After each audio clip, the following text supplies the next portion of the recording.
नमस्कार, मी पंजाब टक। आज आहे 28 मे 2025 आणि मी आलेलो आहे चाळीसगाव तालुक्यामध्ये लोंढेगाव या ठिकाणी आणि तुषार कृषी केंद्र या ठिकाणी शेतकरी मेळावा इन्व्हेस्ट कंपनीने ठेवला होता आणि त्या ठिकाणून खास करून उत्तर महाराष्ट्रातल्या शेतकऱ्याला अंदाज देणार आहे।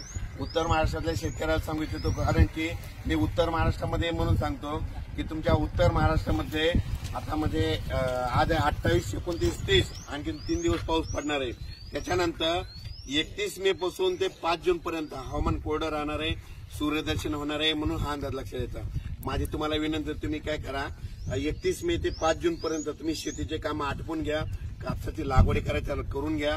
त्याच्यानंतर तुमच्या उत्तर महाराष्ट्राकडे 6 जूनला परत पाऊस येणार आहे, म्हणजे 6 ला येईल, 7 ला वाढत जाईल, 8 ला वाढत जाईल, 9 ला वाढत जाईल, तसाच वाढत मध्ये 30 तारखेपर्यंत म्हणजे तुमच्या उत्तर महाराष्ट्राची चांगली पेरणी होणार आहे, म्हणून हा अंदाज लक्षात येतो।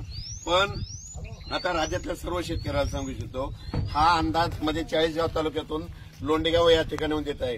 तर या ठिकाणून राज्यातल्या शेतकऱ्याला सांगतो, तुम्ही काय करा, आणखीन आपल्या राज्यामध्ये महाराष्ट्रामध्ये पूर्व विदर्भ, पश्चिम विदर्भ, दक्षिण महाराष्ट्र, उत्तर महाराष्ट्र, कोकणपट्टी, खानदेश, मराठवाडा जवळपास 30 मे पर्यंत भाग बदलत दररोज पाऊस पडणार आहे, मुसळधार, कुठं वाहून कुठं रिमझिम। त्याच्यानंतर 31 मेला लगेच वारं सुटणार आहे।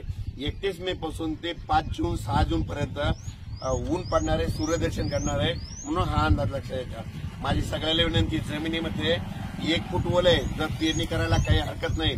त्याच्यानंतर लागवडी कापसाच्या करायच्या असं तर रेगाट्या असं टोचून सरकी लावा, टोचून लावल्याच्या नंतर चांगलं पीक येत आहे आणि तुम्ही लावल्याच्या नंतर जमिनीत 1 फूट ओल असल्यामुळे तुमचे काही कापसे खराब होणार नाहीत, म्हणून हे लक्षात येतं। पण राज्यात मात्र 30 मे पर्यंत राज्यात भाग बदलत पाऊस पडणार आहे। त्याच्यानंतर राज्यातला संपूर्ण पाऊस 1 जूनला मात्र सगळीकडे सूर्यदर्शन होणार आहे, म्हणून हा अंदाज लक्षात घ्यायचा। अचानक वातावरणात बदल झाला, लगेच उद्या एक मेसेज दिला जाईल। धन्यवाद।